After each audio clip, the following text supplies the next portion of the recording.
ఆక్సిన్స్లో first physiological effects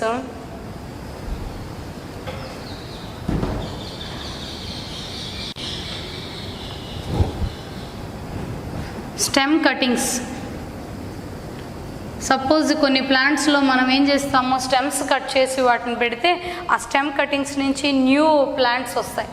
it's a type of vegetative propagation. Vegetative propagation we can see in some of the flowering plants like rose, hibiscus, etc. So formation of roots from the stem cuttings is the first auxins యొక్క physiological activity.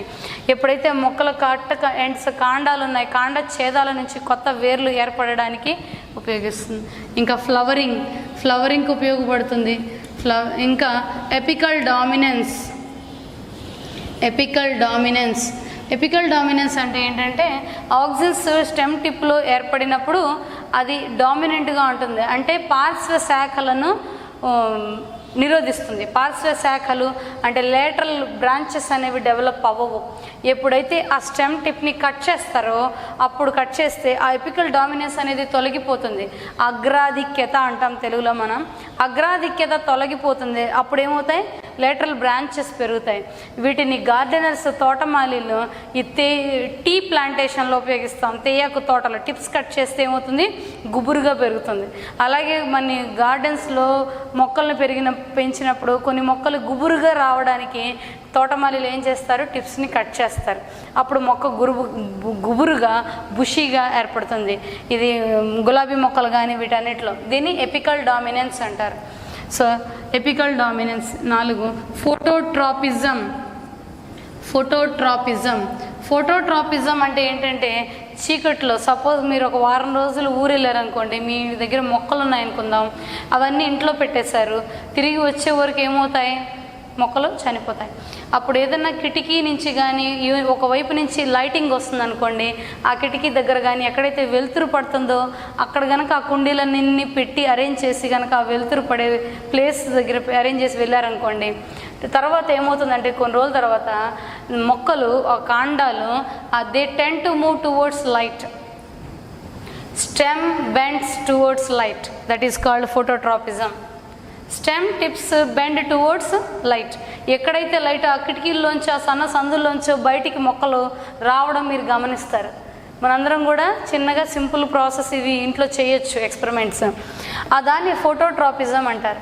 Stem is phototropic, positively phototropic and negatively geotropic. Stem ఎప్పుడైతే primary stem ఏర్పడుతుందో అదేమవుతుంది? లైట్కి అనుకూలంగా అంటే కాంతికి అనువర్తనంగా ఉంటుంది. అలాగే గురుత్వాకర్షణకు వ్యతిరేకంగా పెరుగుతుంది. ఏంటిది? స్టెమ్, కాండం. అదే వేరు దగ్గరికి వస్తే వేరు positively geotropic and negatively ఫోటోట్రాపిక్.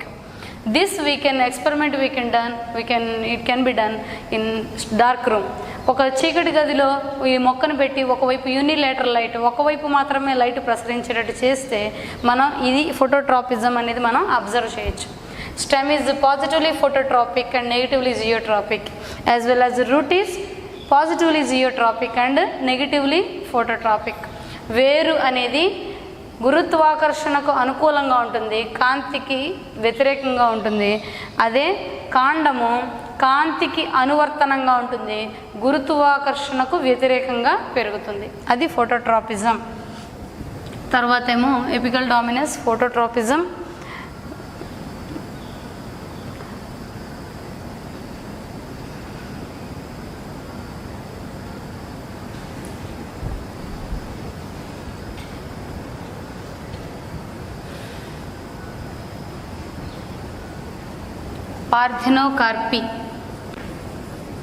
Parthenocarpy means seedless fruits are formed. Fruits are the fertilized product. But in some plants, fruits are formed without fertilization. They are naturally seedless plants. Parthenocarpic fruits అవి ఎలా ఉంటాయంటే దేనికి ఫలదీకరణ జరగకుండా ఫలాలు